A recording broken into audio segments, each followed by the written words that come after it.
વિષ્ણોહો કથા શ્રવણમ, ભગવાનની કથાનું શ્રવણ કરવું.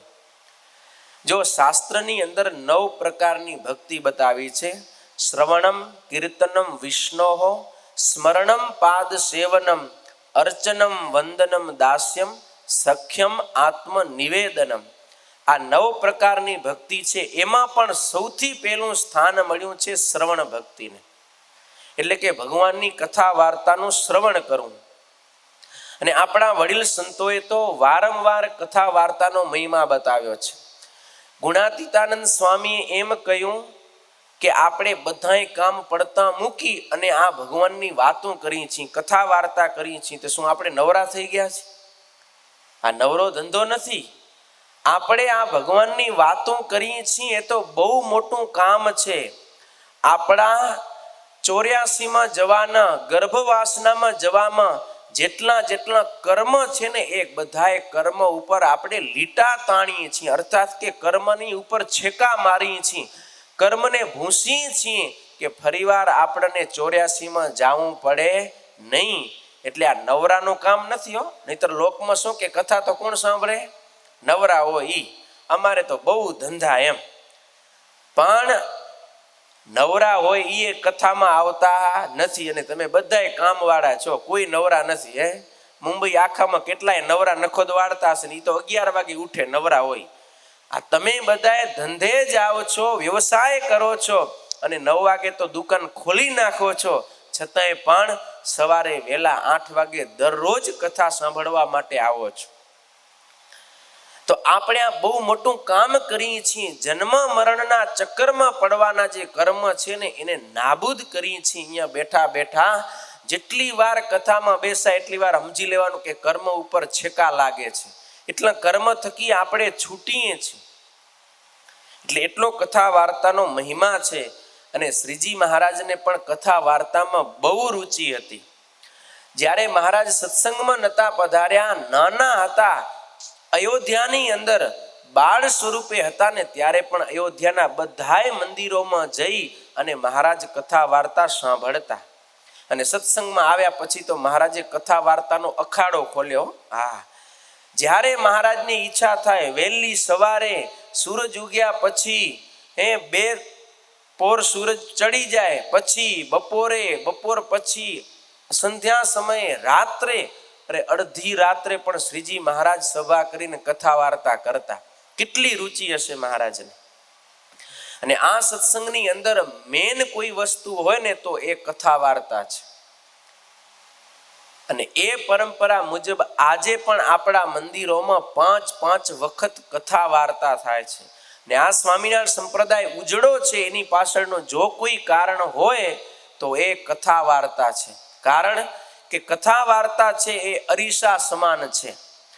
આપણી અંદર જે કંઈ દોષો હશે એ જેમ આપણે અરીસામાં જોઈને આપણામાં કંઈ ખામી હોય, જેવું આપણું રૂપ હોય એવું અરીસો બતાવે, એમ આ કથા વાર્તા છે એ આપણા અંતઃકરણને બતાવે છે કે આપણું અંતઃકરણ કેવું છે. જો એમાં કાંઈ ભૂલ હોય, મલિનતા આવી ગઈ હોય તો આપણે સુધારી શકીએ. એ આ કથા વાર્તા થકી થઈ શકે છે. અને મહારાજે પણ વચનામૃતમાં બતાવ્યું કે મુમુક્ષુને ઉત્કૃષ્ટ ગુણની પ્રાપ્તિ થાય એનું શું કારણ છે? તો ભગવાનની કથા વાર્તા સાંભળવામાં જેને જેટલી પ્રીતિ, એને જગતનો એટલો અભાવ થાય. અને કામ, ક્રોધ, લોભ ઇત્યાદિ જે દોષ છે એ પણ કથા વાર્તાએ કરીને નાશ પામે છે. પણ જેને કથા વાર્તા શ્રવણ કરવામાં આળસ હોય, એની કોરની તો એવી અટકણ કરવી કે એને વિશે ક્યારેય મોટા ગુણ આવશે નહીં. જો આપણામાં અનેક દોષો છે ને, દોષને કારણે આપણે દુઃખી થઈએ છીએ, દોષ ટાળવાના પ્રયત્ન કરીએ છીએ, છતાંય પણ દોષ ટળતા નથી. પણ જો દોષ માત્રને ટાળી નાખવા હોય તો એક કથા વાર્તા, ભગવાનની કથા વાર્તાનું કોઈ શ્રવણ કરે ને, એના દોષ માત્ર ટળી જાય. વળી મહારાજે વચનામૃતમાં બતાવ્યું કે તપ્ત કૃષ્ણ, ચાંદ્રાયણ ઇત્યાદિ વ્રત કરીને દેહને સૂકવી નાખે, છતાંય પણ જેવું ભગવદ વાર્તાએ કરીને મન નિર્વિષય થાય એવું બીજા કોઈ સાધને કરીને નિર્વિષય થતું નથી. મનની અંદર જે વાસના પડી છે, વિષયની અંદર મન ખેંચાઈ જાય છે, એને આપણે વિષયમાંથી પાછું વાળવું હોય ને તો એક ભગવાનની કથા વાર્તા. અને મહારાજે જે દ્રષ્ટાંત આપ્યું ને એ સમજો. અત્યારે તમે બધાય કથા શ્રવણ કરો ને તો તમારું મન અત્યારે જેવું કથા સાંભળવામાં સ્થિર થયું છે એવું તમે માળા કરતા હશો, માનસી પૂજા કરતા હશો, ધ્યાન કરતા હશો ત્યારે પણ મન એવું સ્થિર થતું હશે નહીં. એમ કોણ કહે છે? શ્રીજી મહારાજ. હા, કારણ કે હાથમાં જેવી માળા લઈને મન ચાળાએ ચડે. ધ્યાન કરવા બેસો અને મનમાં ઉદ્વેગ થાય, પણ કથા વાર્તા એવી છે કે મન આંટા મારતું હોય ને તોય કથા સાંભળવામાં એ ચોટી જાય.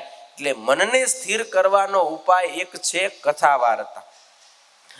તો આ કથા વાર્તાનો ઘણો બધો મોટો મહિમા છે. કથા વાર્તા દ્વારા અનેકનો ઉદ્ધાર થયો છે. પરીક્ષિત રાજાએ માત્ર 7 દિવસ સુધી કથાનું શ્રવણ કર્યું તો એનું કલ્યાણ થઈ ગયું. કાળ કર્મ ને માયાના ભય થકી મુક્ત બની ગયા. અરે ધુંધુકારી કેવો પાપી હતો, અધમ હતો, પ્રેત યોનીને પામ્યો, પણ ભગવાનની કથાનું શ્રવણ કર્યું ને એ પ્રેત હતો એનો પણ ઉદ્ધાર થઈ ગયો.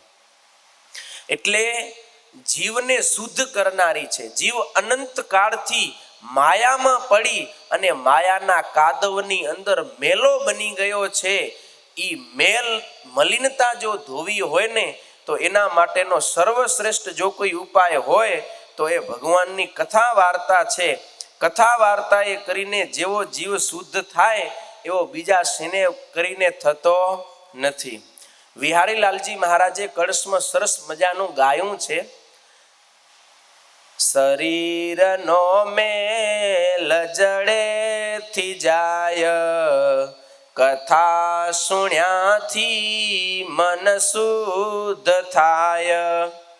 હરી કથા જે ન સુણે જ કાન, તેને હરિનું નવ થાય જ્ઞાન. આપણા શરીરની અંદર કંઈ કાદવ લાગ્યો હોય, કીચડ લાગ્યો હોય, કંઈ ગંદકી હોય તો આપણે શું કરીએ? બાથરૂમમાં જઈને શાવર લઈએ એટલે બધું સાફ થઈ જાય. પણ અંતઃકરણની અંદર જે મલિનતા આવી ગઈ છે, અંદર જે કચરો ભરાઈ ગયો છે એને સાફ કરવો હશે તો શું કરશું? અંદર આમ શાવર નાખશો, આમ શાવર નાખીને ફેરવો એટલે કચરો નીકળી જાય એમ થાય રાયચંદભાઈ? ન થાય. એના માટે શું કરવું પડે? કાન દ્વારા ભગવાનની કથા રૂપી રસ જાય. કથા ગંગા જ્યારે કાન દ્વારા અંતઃકરણ સુધી જાય ત્યારે અંતઃકરણમાં રહેલી બધી મલિનતાને સાફ કરી નાખે અને અંતઃકરણ નિર્મળ બને. અને નિર્મળ બનેલા અંતઃકરણની અંદર ભગવાનની ભક્તિ સ્થિર થાય છે. અને એ ભક્તિથી વસીભૂત બનેલા ભગવાન એના હૃદયમાં આવીને નિવાસ કરે છે. આટલો મોટો મહિમા છે કથાનો. અને કથા સાંભળે એનામાં જ વિવેક આવે. સાર અસારની વસ્તુનું જ્ઞાન ક્યારે થાય? જ્યારે કથા સાંભળે ત્યારે ખબર પડે કે આ જગત છે એ કેવું નાશવંત છે અને ભગવાન છે એ કેવા અવિનાશી છે, શાશ્વત સુખના એ દાતા છે, કેવા સુખરૂપ છે, આનંદદાયક છે. એ ક્યારે ખબર પડે? જ્યારે કથા સાંભળે ત્યારે. અને એ ભગવાનના સ્વરૂપનું જ્ઞાન થાય, એને અવિનાશી જાણે અને જગતને નાશવંત જાણે ને ત્યારે જગત પ્રત્યે અભાવ થાય અને ભગવાન પ્રત્યે આપણને પ્રેમ થાય.